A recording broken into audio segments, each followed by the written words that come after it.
Hello everyone, this is Maxwell Kale here today, and I'm going to be reading some more poems I have, and I hope you enjoy them. So here we go. This one is called An Ode to an Unsolicited Dick Pic, which I get all the time, so hopefully I don't get any more because of this poem. Here we go. Oh, how your expectations of me are the illusion that deems me so, and how these expectations not only drive your actions towards me, they drive me from my actions. For how can one act in a role they did not write? And why must I find myself on the stage under the eyes of said expectations? An ode to a name. If I were never given a name, would I remain nameless or name myself? Perhaps you would force a name on me, because the freedom of a nameless one would be so threatening. If I had no name to call, would I be tasked to pay attention? And would this answer make you envy me? An ode to cruelty. You told me I was a no one, and in the safety of being no one, I found myself in multitudes of life without the expectations of a someone. And in this freedom, I've surpassed the gift of your cruelty. An ode to acceptance. When you're strung out on what you should do, or what you should have done, or what you should, could, would, if you make it past that sudden urge to scream, you too can find me there with acceptance. An ode to cling to. Between the lack of direction, mental illness, unemployment, and the worldwide infection and those monotonous days, there you, my friend, there's you. And though I cling to you from a distance, I cling none the less. For even though these things weigh down upon me as a man, you make me feel the safety of being a child. An ode to better than. If I'm to be poor, then let me be the poorest of the poor. For the haves will see me as a laugh riot, yes, but while the have-nots too will laugh, they will see me as what every man requires, someone they are better than, and for that I offer myself. An ode to went. O death, how I've never viewed you as anything other than a friend, for life to me has always been so cruel, with its ways of retracted happiness that chase me in glimmers of light upon the shade, and the shade has grown endless. And deaf to you I look, as what I don't know, for I believe in not a thing life has taught me, and I suppose those who can barely breathe envy me. And I suppose I never shall know why, yet, O deaf, how I've never viewed you as anything other than a friend. Like bookends, meet me in life one day, and tell me where the story went. An ode to prolificacy. I never even knew that was a word, but I looked it up, so let's hope it is, and I said it right.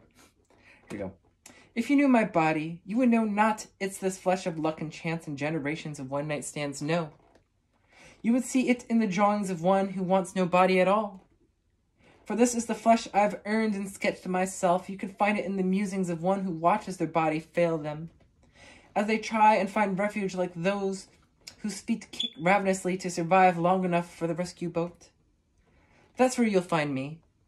Not in this body you deem attractive and useful, but in all these poems unread and drawings unviewed. An ode to the stars.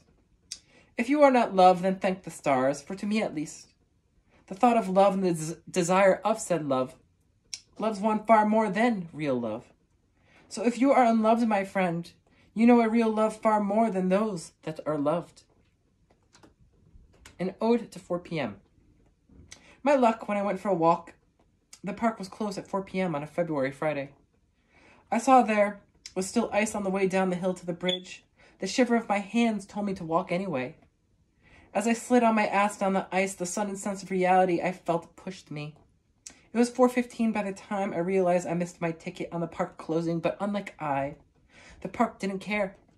It was still there to watch me fall on my ass as I felt a sudden sense of reality. If you must have it all. This one's actually not an ode. Gasp.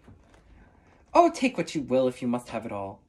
For a man who, with nothing left to give, can still give himself as a man. With these empty pockets I carry nothing of value other than the 2 legs that carry these pockets to places not worth mentioning. I digress. If you must have it all, take what you will. And as before I was born, so will I exist after. An ode to hope. If I had no desire of the concept of tomorrow and not a memory of yesterday, hope you would not longer taunt me, for being less of you would not be a symptom.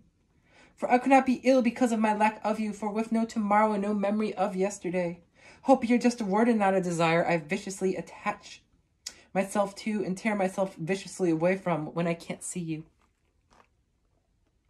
An Ode to Ancient Greek. If you, like I, have learned what an ideal body is, and in this ideal have learned that which we call our own bodies are not ideal, please sit with me on my wooden floor. As we sit and talk, I will open the window, but worry not, for no one is around. If you, like I, have a giant list of where it all went wrong, let's write this list in some language neither of us really know and question if words really mean anything if we've never grown fluent in them. Is this list as threatening in ancient Greek?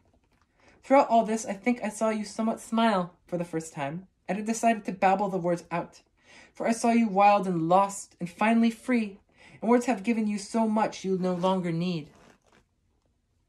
An ode to a son I'll never have. And if I have a son and he sees this video, he will know his father was a hot mess at age 32. So here we go. Son, I can't tell you what a good life is, and I thought I could tell you what a bad life is, but I was a fool. For any life is just a life, and as much as we try and measure it, it remains infinite until it simply is not. So as I speak to you, don't bother listening, for this life of yours is yours to name. An ode to mean. You're mean to me, so I'm mean to you. And you're meaner than me, so I'm meaner to you. And before I saw us reach the meanest, I said as I turned to you, what's wrong? An ode to debt. Like all debts, I live in perfect denial, as if what you've given me holds not an ounce of value to me.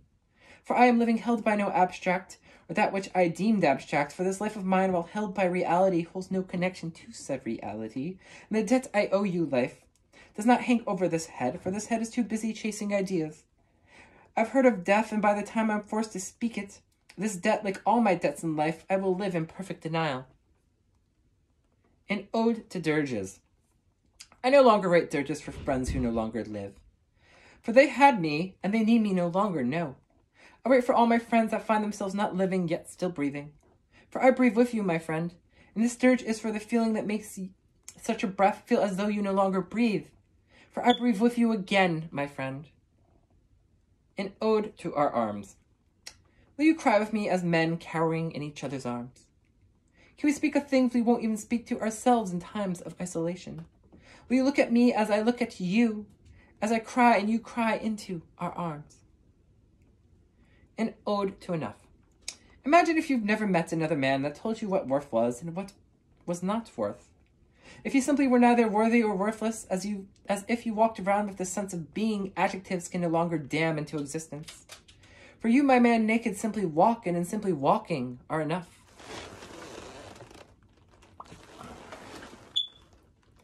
An ode to the stunned man.